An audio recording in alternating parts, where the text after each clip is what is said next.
Another weekend of games is wrapped up, and I'm not gonna lie, week 4 of the XFL season may have been the most boring. There was technically a one-score game, but it was a 9-point game that only had 21 total points. I think it's only fair to start this week by talking about the St. Louis Battlehawks, who played their first home game at the Dome at America Center, previously known as the Edward Jones Dome, which was the former home of the St. Louis Rams before they left for Los Angeles. And let me tell you, St. Louis tried to make it very clear that they deserve a team. 38,310 fans showed up, which was not only an XFL record, but a spring football record. And the Battlehawks followed it up with the cherry on top, getting a dub over the Arlington Renegades. Now, I'll be real, there really wasn't too much to get too pumped up about for a lot of that first half. Both teams did hit field goals and traded some turnovers, but finally, there came a touchdown in the second quarter. The Battlehawks ran out with trips left, and it left some confusion. Darius Shepard was able to get out in space on a corner, and AJ McCarron hit him like he always does to go up 11-3 at the half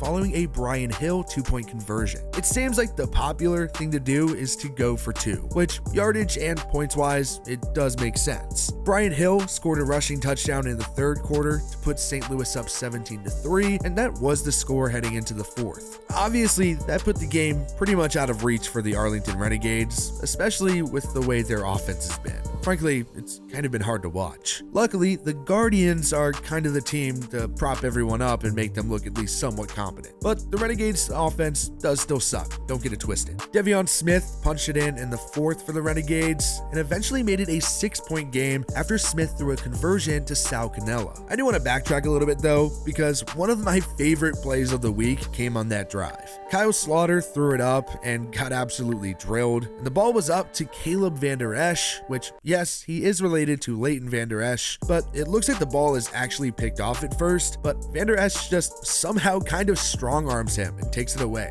Just a great play overall. The Battlehawks did then turn around and score on the ensuing drive off a 25-yard touchdown from McCarron to Hakeem Butler. That connection is just so good, and I feel like you can really just see the NFL talent in both of them. The XFL really is for those guys like Hakeem Butler, and he has a touchdown in every game so far. The Battlehawks finished off the win 24-11, improving to 3-1 and dropping the Renegades back to 500 at 2-2. I actually didn't think that Kyle Slaughter played a bad game for Arlington, but his stat line, well, it says otherwise. 0 touchdowns and 3 interceptions. Nobody really wants to see that. Selfishly, we're going to hop on over to the undefeated 4-0 DC Defenders next, who were at home again versus the Vegas Vipers. Unfortunately, we weren't at the game this time, but hey, we'll be back soon. The Defenders are just straight up dogs. Audi Field in DC gets absolutely rocking, and they were again. The Defenders' defensive front is dominant,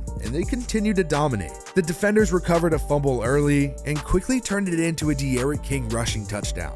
King actually ended up scoring another one later in the half too. There were a few field goals in the first quarter. DC ended up missing theirs, but Vegas made it, technically after it bounced off the upright and in. And by the way, Bailey Giffen has been a beast kicking for the Vipers. He did miss a field goal on the night, but overall did end up making 2. Vegas did seem to score later in the first half, or so they thought. Luis Perez was just short after the review, and because of the 10-second runoff, the Vipers went into the half down 14-6.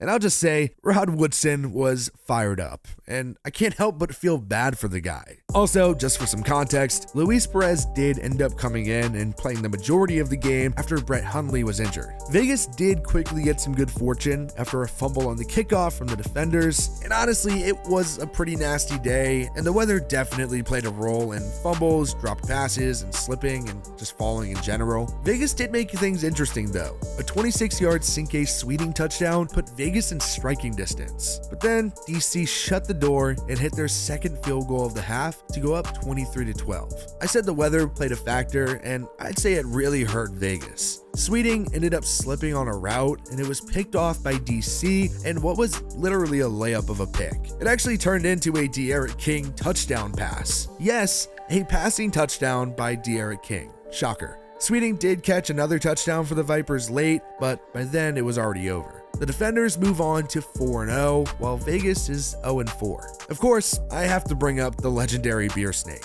it did happen again. I was worried that maybe it wouldn't be the case after a lot of cups were thrown on the field last week, but DC came up with some new rules to make it happen, which was amazing to see. So the only actual one possession game was an absolute snooze fest between the Seattle Sea Dragons and the San Antonio Brahmas. Funny enough, the over-under for the game was 40.5 at kickoff, which was the highest of the season so far, and literally there was only 21 points scored. I do want to show some love, first of all, to John Parker Romo. He ended up scoring all of the Brahmas points on the game. He started the game scoring, and then after the Sea Dragons scored off a Jawan Green touchdown with 39 seconds left in the half, San Antonio decided to give it a shot from 57 yards out, the longest of the season, and he drilled it. Yeah, I guess he got used to doing that at Virginia Tech too, so go Hokies, I guess. So it was tied at 6 going into the half, and San Antonio didn't score again. The Sea Dragons took the lead in the third quarter off a field goal, and then Seattle got some insurance midway through the fourth quarter after Morgan Ellison scored. It was really good to see Ellison get back out there after he got hurt last week when he became the first rusher to go for over 100 yards in a game. He looked good and even had 69 yards, which is pretty sick if you ask me. The Sea Dragons held on to win 15-6 in what wasn't exactly an offensive explosion. Both came into the game 1-2. Now San Antonio is 1-3 and Seattle is 2-2 after back-to-back wins. Now on to the last game I haven't discussed, which wasn't really much of a game. It was more of a massacre. If you've been paying attention at all this season, you probably know that the Houston Roughnecks are really good. Like, probably the best team in the league good. Specifically, their offense is just insane. On the flip side, if you've watched the Orlando Guardians, you know that they really